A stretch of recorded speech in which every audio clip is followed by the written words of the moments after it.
Hi friends, வணக்கம் and welcome to RK news Tamil Nadu channel. சற்று முன் வெளியான வானிலை செய்திகள். தமிழகத்தில் எதனால் வெப்பம் அதிகரித்து வருகிறது? வானிலை மைய இயக்குனர் கருத்து. செய்தியை முழுமையாக கேட்கறதுக்கு முன்னாடி நம்ம சேனலை சப்ஸ்கிரைப் பண்ணலாம். சப்ஸ்கிரைப் பண்ணிக்கோங்க, மறக்காம பெல் பட்டனை கிளிக் பண்ணிக்கோங்க. அப்போ தான் நம்மளுடைய அப்டேட்டட் நியூஸ் உங்களுக்கு உடனுக்குடன் வந்து சேரும். எல் நீனோ காலகட்டம் என்பதால் வெப்பம் அதிகமாக உள்ளது என வானிலை மைய இயக்குனர் பாலச்சந்திரன் தெரிவித்துள்ளார். தமிழகத்தில் மே 6ஆம் தேதி வரை வட மாவட்டங்களில் வெப்ப அலை வீசக்கூடும். தமிழகத்தின் உள் மாவட்டங்களில் 2 முதல் 4 டிகிரி செல்சியஸ் வரை வெப்பம் அதிகரிக்கும் என வானிலை ஆய்வு மைய தலைவர் பாலச்சந்திரன் தெரிவித்துள்ளார். மேலும் இதுகுறித்து செய்தியாளர்களுக்கு பேட்டி அளித்த அவர், தமிழகத்தில் மே 6ஆம் தேதி வரை வட தமிழக உள் மாவட்டங்களில் ஓரிரு இடங்களில் வெப்ப அலை வீசக்கூடும். தமிழகத்தின் உள் மாவட்டங்களில் 2 முதல் 4 டிகிரி செல்சியஸ் வெப்பம் அதிகரிக்கும். தருமபுரி, திருத்தணி, திருப்பத்தூர் உள்ளிட்ட 10 இடங்களில் 42 டிகிரி செல்சியஸ் வெப்பம் அதிகமாக பதிவாகும். கரூரில் இயல்பை விட 7% அதிகமாக 43 டிகிரி செல்சியஸ் வெப்பம் பதிவாகியுள்ளது. மார்ச், ஏப்ரல், மே ஆகிய 3 மாதங்களும் கோடை காலங்கள். இந்த காலகட்டத்தில் பொதுவாகவே வெப்பம் அதிகமாக இருக்கும். மேலும் இது எல் நீனோ, அதாவது எல் நீனோ இருக்கக்கூடிய காலகட்டம். அதை தவிர்த்து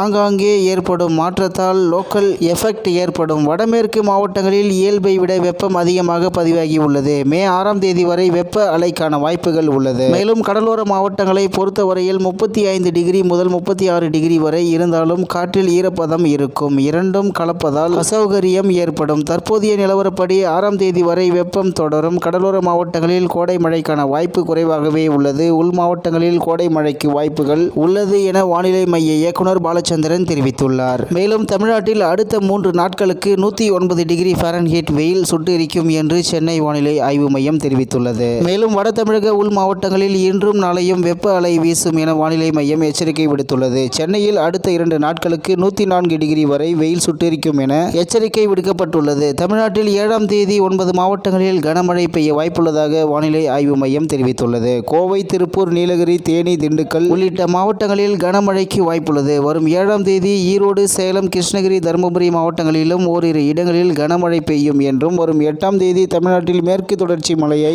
ஒட்டிய மாவட்டங்களில் ஓரிரு இடங்களில் கனமழை பெய்ய வாய்ப்புள்ளது. தமிழ்நாட்டில் அதிகபட்ச வெப்பநிலை 3 முதல் 5 டிகிரி செல்சியஸ் அதிகரிக்கும் என எச்சரிக்கை விடுக்கப்பட்டுள்ளது. இத்துடன் இன்றைய வானிலை செய்திகள் நிறைவு பெறுகிறது. மேலும் இது போன்ற செய்திகளை உடனுக்குடன் தெரிந்து கொள்ள ஆர்கே நியூஸ் தமிழ்நாடு சேனலுடன் இணைந்திருங்கள். நன்றி, வணக்கம்.